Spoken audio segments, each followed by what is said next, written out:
Hey booktube! Welcome back to my channel. I am the Book Mage. Do not look at the mess behind me, it is very rude to do so. You can see I'm a bit rough today. The reason why will become clear with my next vlog, whenever that goes up. I'm gonna keep it like a little secret for now. But yeah, it is another filming on my floor kind of day. This is what we're working with. So you joined me for my February wrap-up, and I think I read 8 books, I think.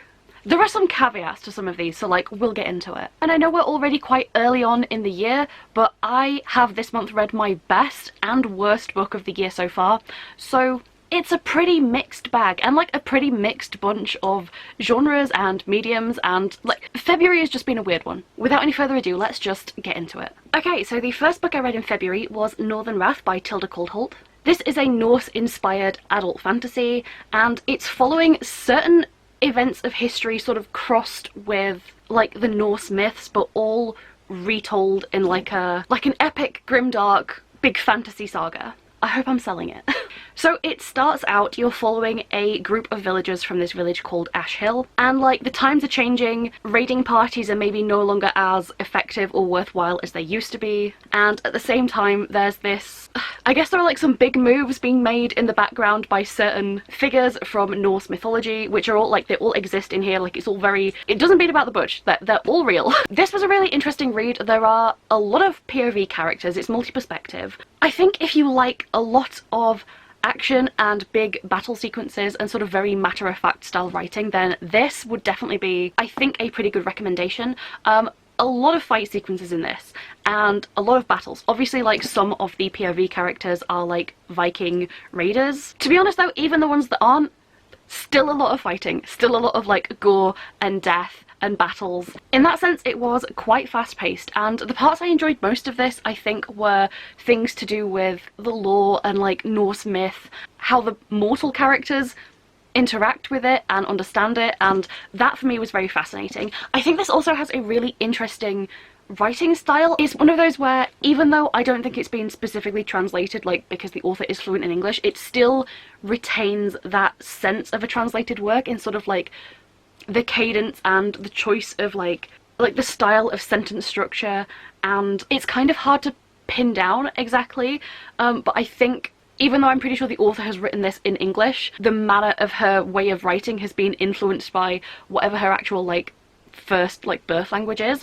Although, to be honest, part of that could be, we'll get onto some other books that I read in a moment, but part of that could be almost mimicking the way you would expect something like a myth to be told. So in the same way that things like Madeline Miller's Song of Achilles kind of harkens back to the style of writing of most translations of like the Odyssey and the Iliad, sometimes with like words and phrases, but also like the sentence structure and like the rhythm and like the pace of the writing and the fact that it's like, do you know what I mean?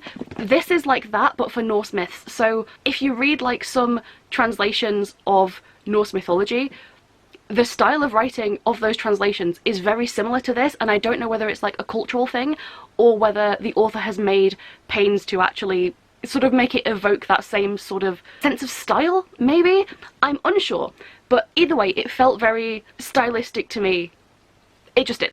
I think I gave this a 4 stars. I had hoped that this could maybe be a new 5-star series, but I just think that there is sort of this distance almost between you and the characters, and a lot of it isn't, I think, because these are characters from like a different time and place, like they're from a very different culture. Some situations it's quite obvious how a character will react and how they will feel, but other situations that are very specific to this ancient culture, it will just sort of tell you straight up like how they're reacting, how they're feeling, and because of that, sometimes the need to sort of, it doesn't explain in the text like why they will feel this way. I think if you're familiar with the culture and also like the myths, it is kind of, it's understandable why people behave the way they do and why they have certain values and why they take certain actions. It's not to say that there aren't like emotional moments in this and like some strong emotional beats, it's just that I always felt like a certain degree of separation. I didn't feel any, I wasn't super attached to any of the characters.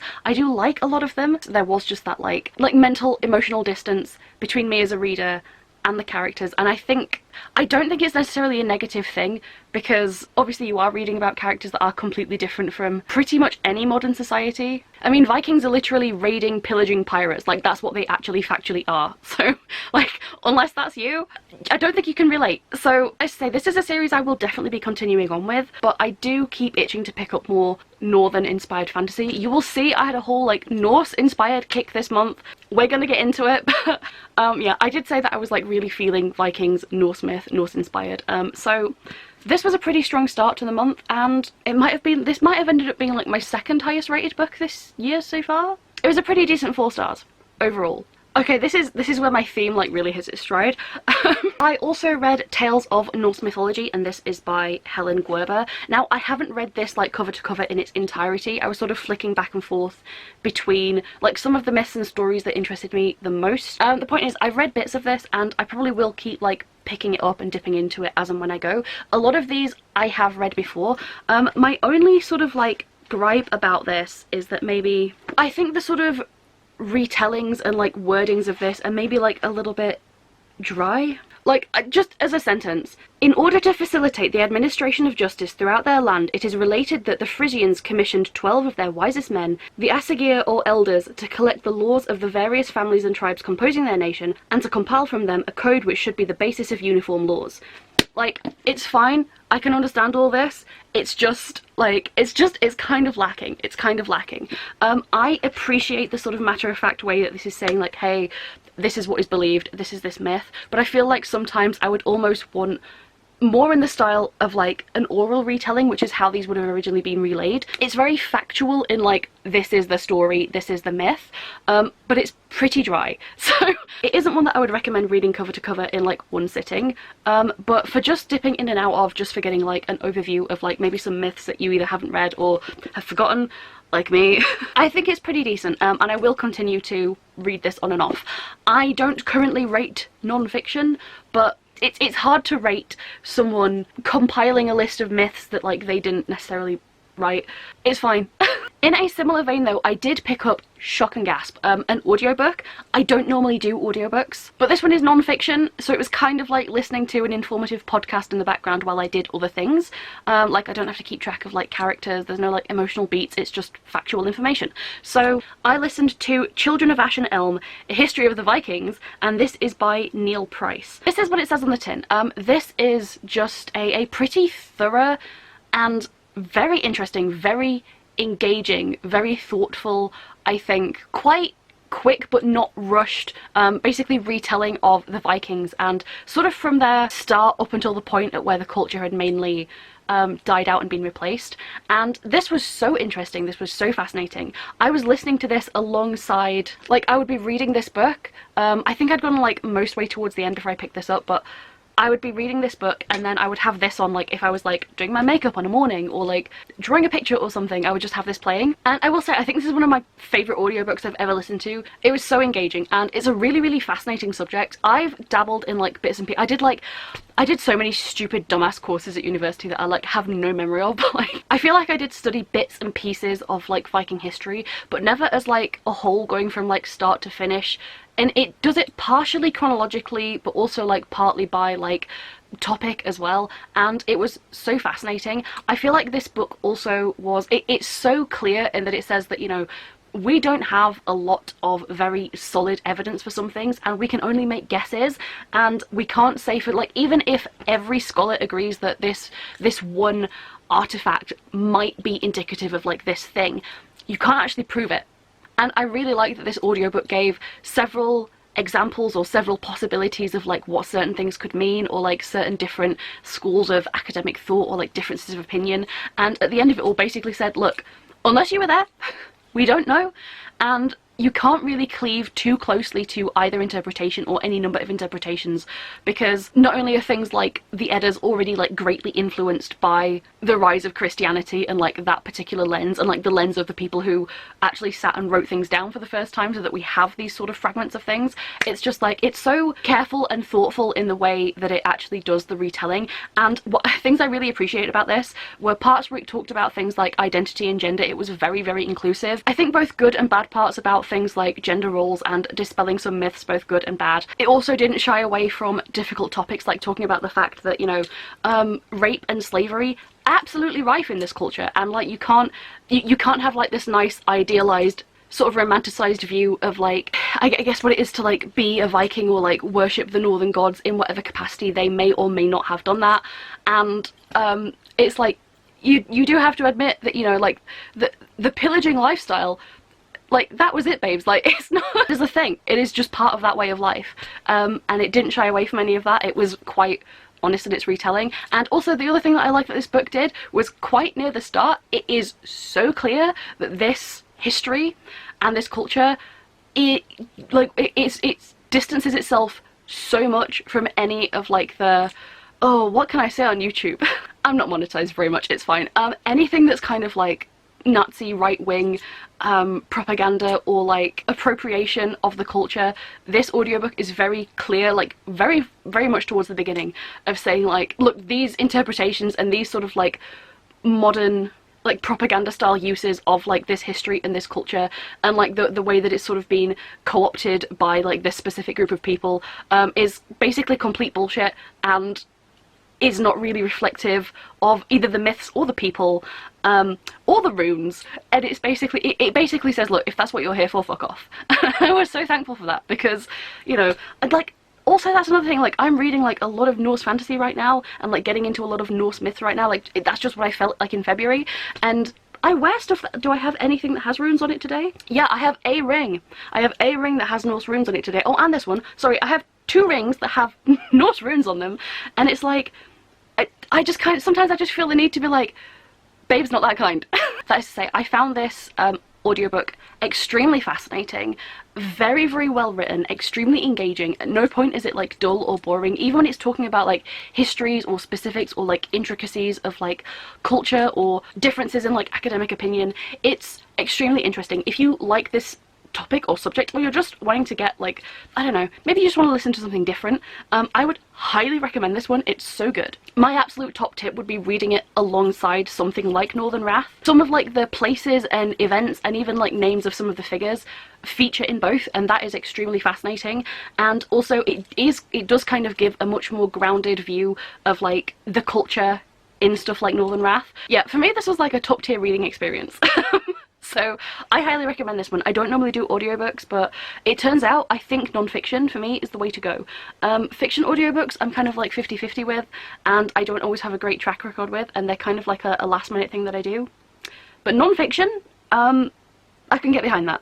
Okay, and also in the same vein as that, I'm not doing this on purpose, because this one was like a little bit dry and I wanted something a bit more like an oral retelling. I also picked up another audiobook, shock, but this was Neil Gaiman's Norse Mythology, and this is Neil Gaiman's sort of like, he's taken like the traditional Norse myths and he's like done his own retelling in his sort of style, and yeah, it's just him rewriting like his version of the Norse myths, the way that he would, I guess, tell it if he were like sat round a fire recounting it orally. Like that is the version that he would tell. So I also listened to that, because I thought, well, I'm already here, I'm already in the trenches, so like, why not? And again, I don't really, it's hard to rate this one because like, yeah, it's Neil Gaiman, but also it's not like his story or his characters or anything like that. And again, it's just his like rewording of how he would tell these stories that he did not write. So like, again, it's not another one that I'm going to rate, but I did enjoy this one. I think it's a much more accessible form of reading the myths than something like this. This is useful for like factual information, and I think it's much more, I guess, accurate, but the Neil Gaiman version is more fun, so take from that what you will. Okay, finally, here we go, some good fucking food. The next book I read, and like we all knew this was coming, it's turned out to be like my best book of the year so far, and that was The Trials of Empire by Richard Swan. This was my most hyped book of this year, and it did not disappoint.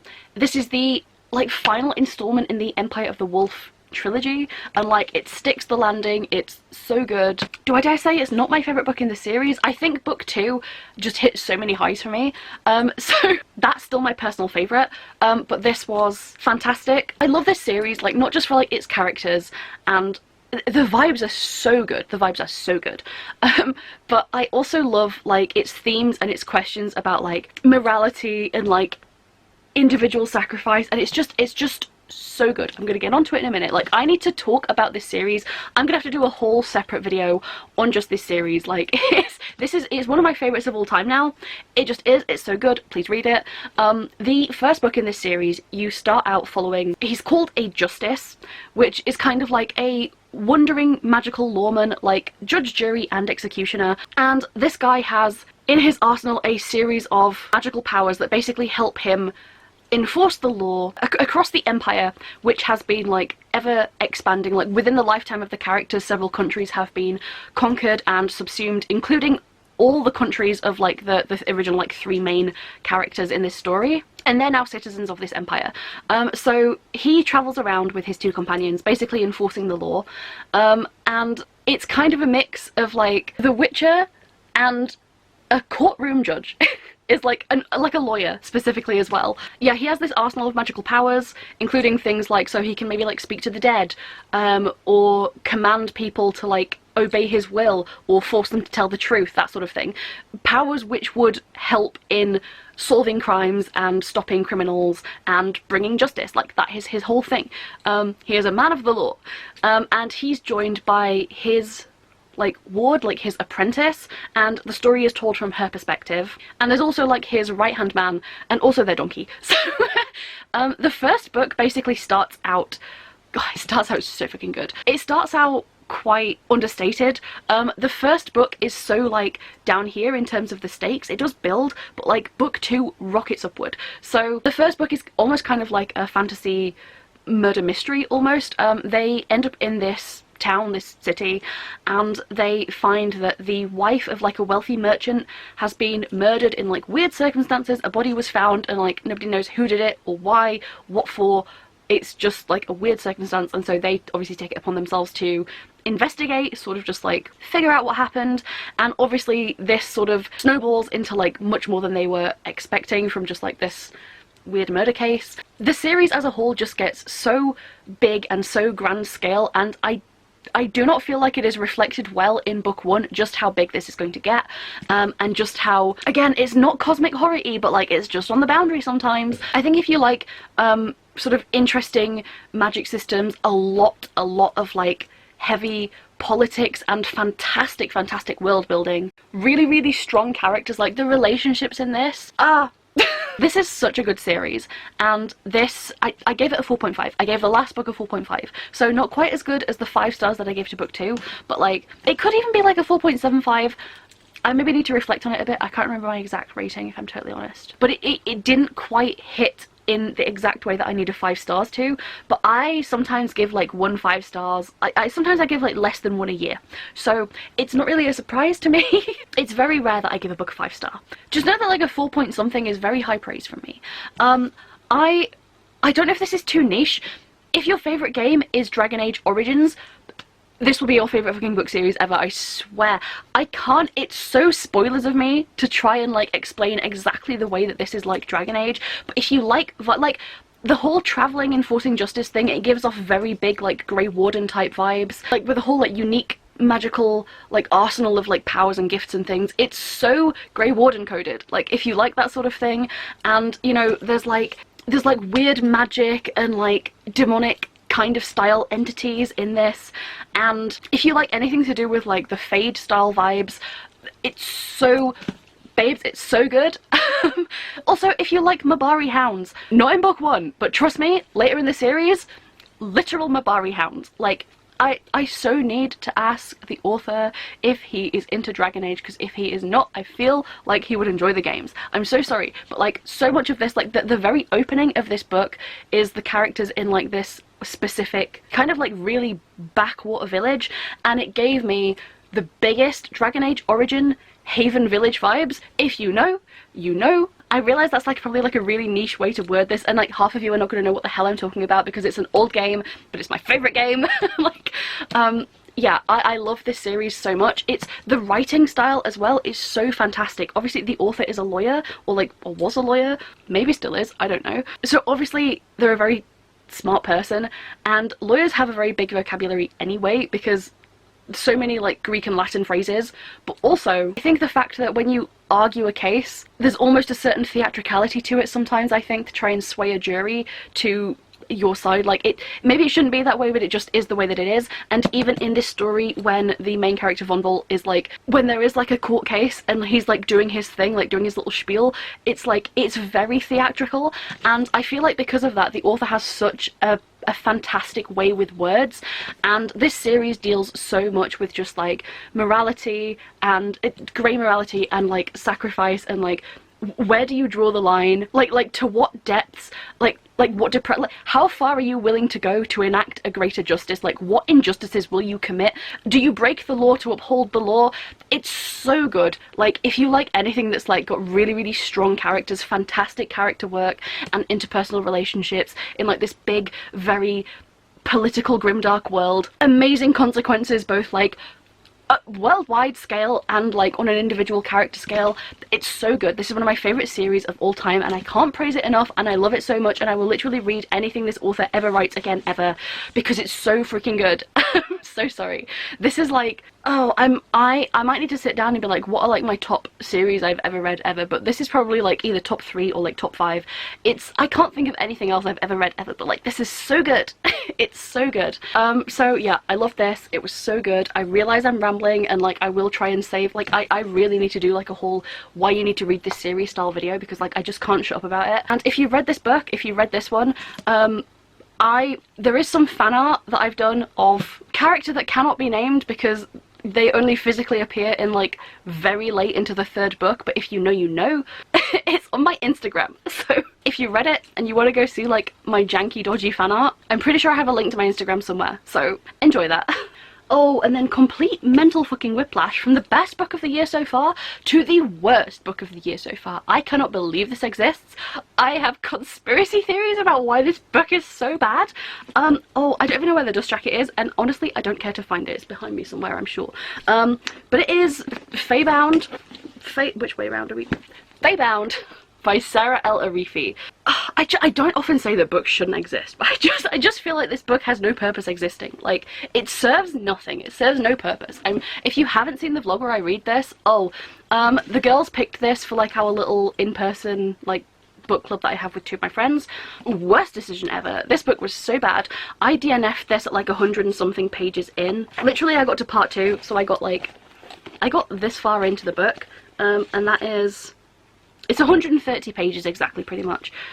This book was atrocious. This book was so poorly written. So I can't name a single good thing about this book. This book doesn't do anything well. Like, the stats of this book, if you're listing like writing style, vocabulary, plot, pacing, characters, world building, if it has stats, they're all whatever the lowest possible stat is. Maybe some of them have debuffs. Dialogue, -1. This is genuinely one of the worst books I've ever read, and it's just, every single thing about it was so phoned in. You know, if you buy like some sort of pre-made meal, some sort of like pre-made food, and if you were to make it at home or have it in a restaurant, it's decent, but sometimes when you get it like pre-made in a packet, everything is the absolute worst possible it can be to like save on money, so that it's just barely the thing that it says it is on the package. That is this book. It's genuinely shocking to me how bad it is. And here's the thing. I've seen so many TikToks about people saying like, oh, this is the fantasy book of the year. I beg to fucking differ. Did we read the same book? Here's the thing. I understand that anyone can like anything, right? There are books and movies and like TV shows and things that I like, that I recognize. Like, I get that they're trashy. I get that they're bad. Anyone can enjoy anything. And like, if you enjoy this book, that's fine. But if you look at this and you objectively tell me that like the characters are fantastic and deep and like well-rounded and like the world building is good and the writing is good, it literally is not. I can point to so many examples where it is so bad. I'm so sorry if you're seeing this, but like, if you are one of the people that has read this and think that like the writing is really good or the world building is really good, actually slide into my DMs. And like, I don't want to have like a full public argument or anything, but I really want to pick somebody's brain. I really want to say, hey, can you actually tell me in specifics what about this you liked and where you thought it was good? Because I can't see it. I can't find it. It's not there. It is not there. It's meant to be, okay, it's basically about, there's this world, 3 gods created like 3 different types of beings. So one created humans who are like all gone now, apart from like one in this legend, whatever. Another one created elves, which in this book, they're basically human. They're just humans with pointy ears, and they, I guess, live maybe a little bit longer than humans. Don't really know. Is there a point in them being elves? I don't know. I think the author just wanted them to have pointy ears. Sure, okay. And then there are Fae. I do know how this whole thing ends because, as I said, I read it for book club. I did get given the full rundown by the one person at book club who was brave enough to finish this, and the one who finished it, she wished she hadn't. So basically, in this world, there's like 4 different elven cities, like clans, like societies, whatever. It's like the Fae courts, right? But the elves are divided up into like these 4 warring factions, and the thing they're fighting over is this magical rock, which I'm going to call unobtainium from Avatar, because that's basically what it is. They're fighting over this magic rock, and this magic rock has the power of the sun, and they need it because with the power of the sun you could do things like make crops grow really fast. Because they have so many troops in these armies they are using to fight to get this magic rock. Because they have so many troops, they need the magic rock to grow food and crops for their troops, to feed them so they can keep having these armies to keep getting the rocks. Now, that is a bit of a bad cyclical system, if you ask me, and I don't know how we got to this point, and it's never explained. And also the fact that, like, this book is very clearly set in, like, the opening chapters seemed very, like, deserty to me, but, like, other parts of this are kind of, like, rainforesty. It's, you know, it's like jungles and rainforests and, like, sweeping vast, like, hot, arid plains and things, and I'm like, in what world do we not have enough sun? You are in, like, the hottest fantasy land I have read in a long time. It's so sunny in every scene, and yet, why do you need a magic rock that has the power of the sun? That's like if I wrote, like, Aquaman needs a rock that has, like, the power to make water. I'm like, you are under the sea. In what world do they need more sunlight? But anyway, that's what they're fighting over. And there's 2 sisters, and one of them gets kicked out of the society for making the stupidest move I've ever seen. People that don't know how to write military fiction should not write military fiction. And so, like, both the sisters and this one other guy just leave. They just fucking leave. And they obviously end up running into the Fae through stupid, dumb circumstances, and, like, it's just so dull, it's so tedious, it's so boring. It's laughably bad, and the writing is atrocious.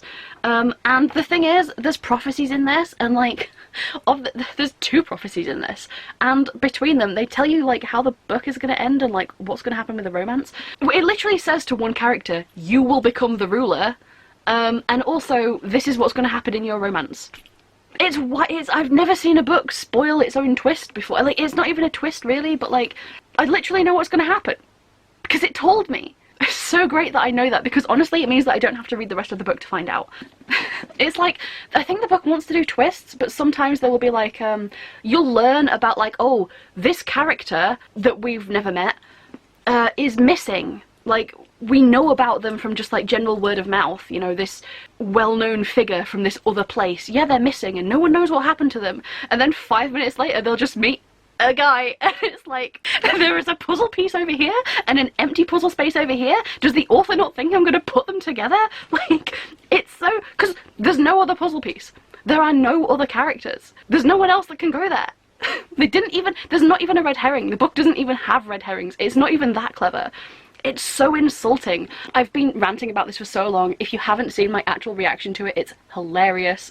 Sweet Summer Child, I didn't think this book was going to be that bad, and it turned out to be that bad. My genuine, actual conspiracy theory is, now, this is not the author's debut. The author's actual debut was The Final Strife, which was a Goldsborough special edition book of, like, the month. To me, this is genuinely, like, an inside industry job. It's a cash grab. Short answer, it's an industry cash grab, and I'm so fucking sure of it, because here's the thing. Her debut was an adult high fantasy. The only negative thing I've ever heard about it is that it's maybe potentially fatphobic in places, but I've never heard that it was poorly written. I haven't heard that, like, the characters or the dialogue or the world building was bad.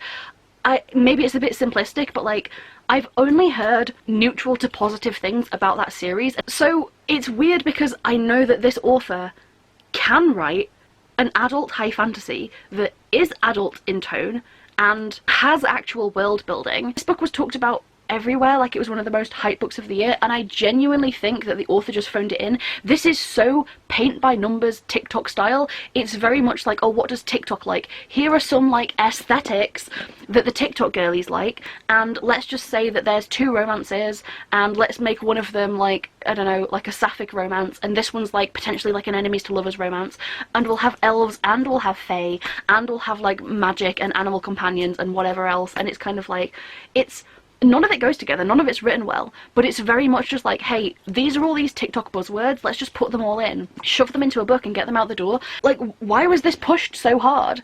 And it's weird because it's so much, it's objectively worse than books she's written earlier in her career. Also, the writing is bad. Like, my number one thing about this book is that the actual writing, the quality of the words on the page are atrocious. They're horrible. They are bad. It is a badly written book.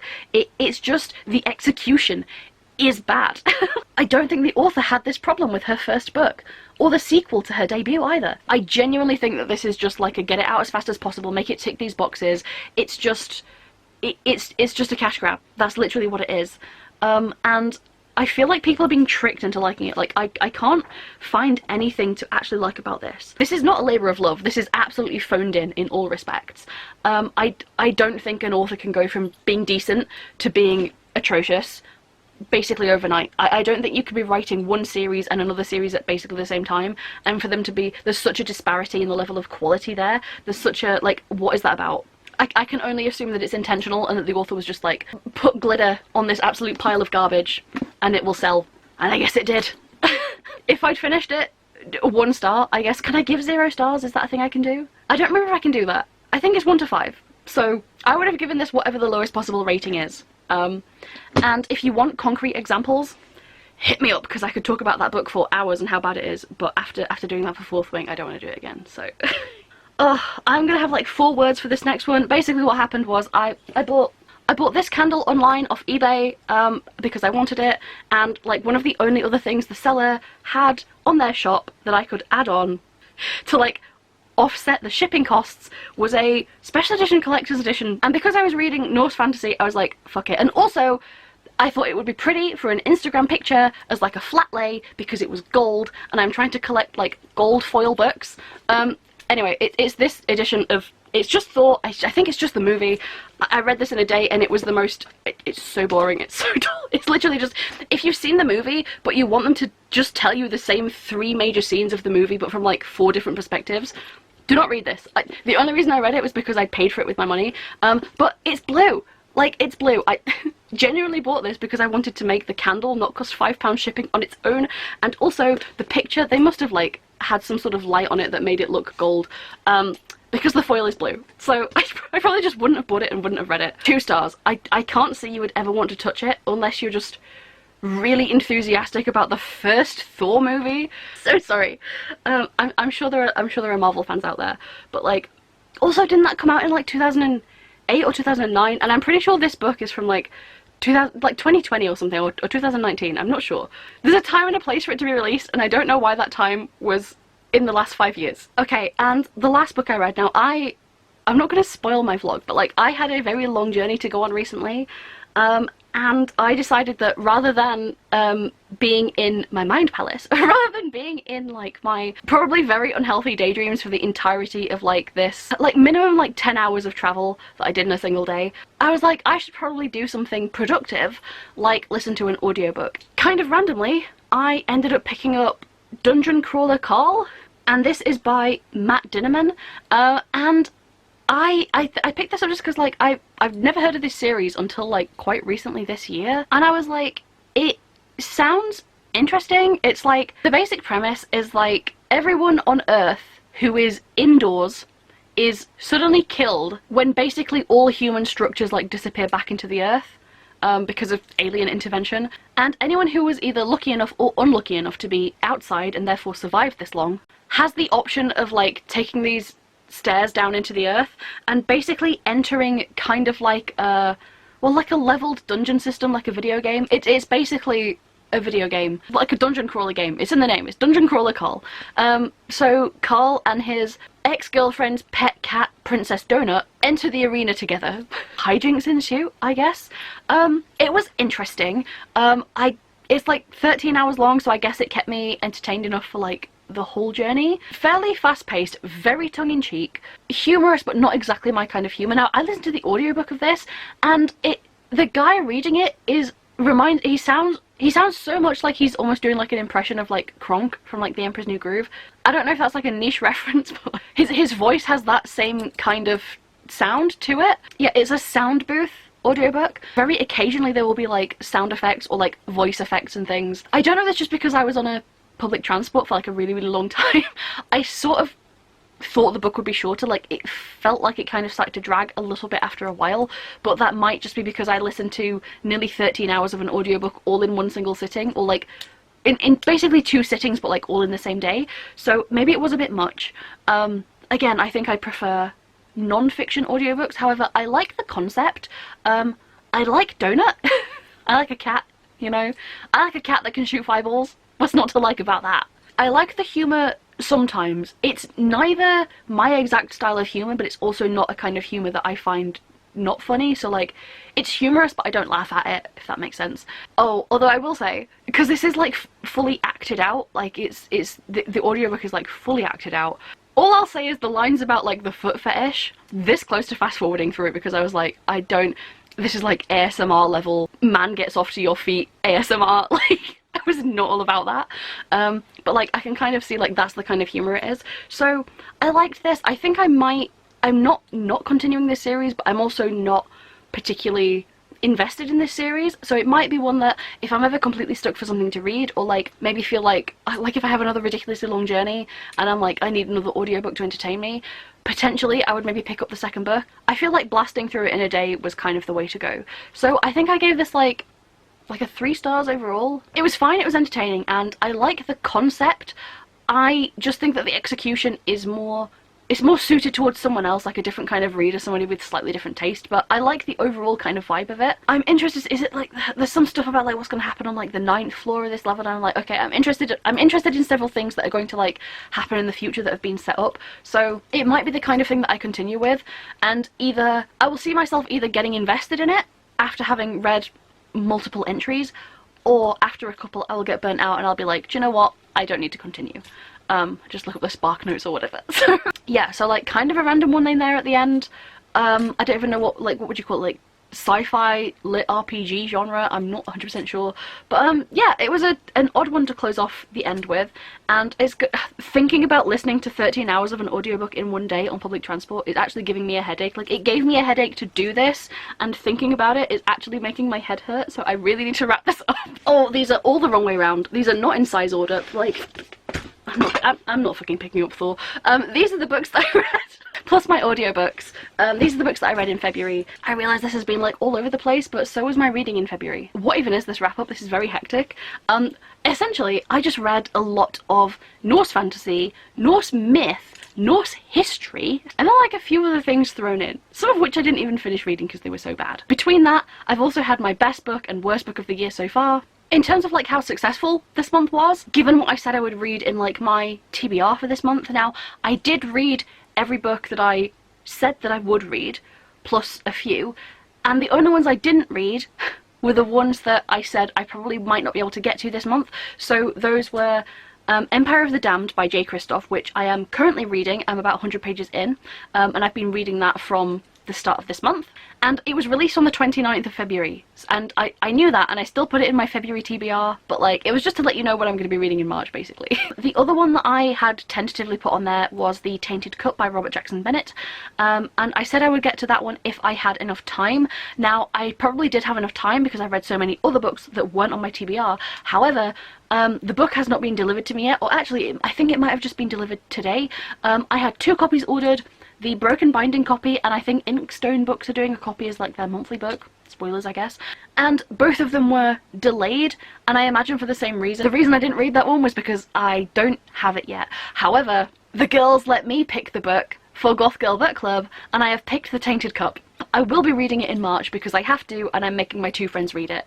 I could have been nice, and I could have given them like some sort of like fae romantasy that Fae really would have sent me or something, just to like get it off my shelves. But I was like, you know what? No. We're reading a me book. So I will be reading that one in March. So technically you also have my March TBR. So with that said, I'm now going to go. This has been a very hectic video, but like I said, I'm just like, I don't even know where I am. Like, I know I'm on my floor, but like, first of all, I'm on the floor. Let's get that one out of the way. So it is what it is. I've been like a hectic kind of headspace. I have not recovered from the other day. When you see the vlog, you'll get it. So thank you guys so much for watching. If you made it this far, leave me, oh, I was gonna say leave me a snake for Jormungandr for like the Norse emojis, but I can do multiple books with this. Leave me a wolf emoji. I'm pretty sure there is one. Leave me a wolf for Fenrir, the Norse wolf, but also Empire of the Wolf, which was my best book this month so far. Do you see how I did that? Like, yeah. If you made it this far, leave me a wolf, I guess. Let me know how your February went. Either like your best book of this month or your worst book of this month. Like, how are you doing? If you feel the need to rant about a particularly bad book or rave about a particularly good book that you've read in February, let me know. Because I've certainly wasted enough of your time talking about mine. So with that, I am going to end what is probably an obnoxiously long video. I'm going to end here, so that has been it from me, and hopefully I will see you guys in the next video. Bye!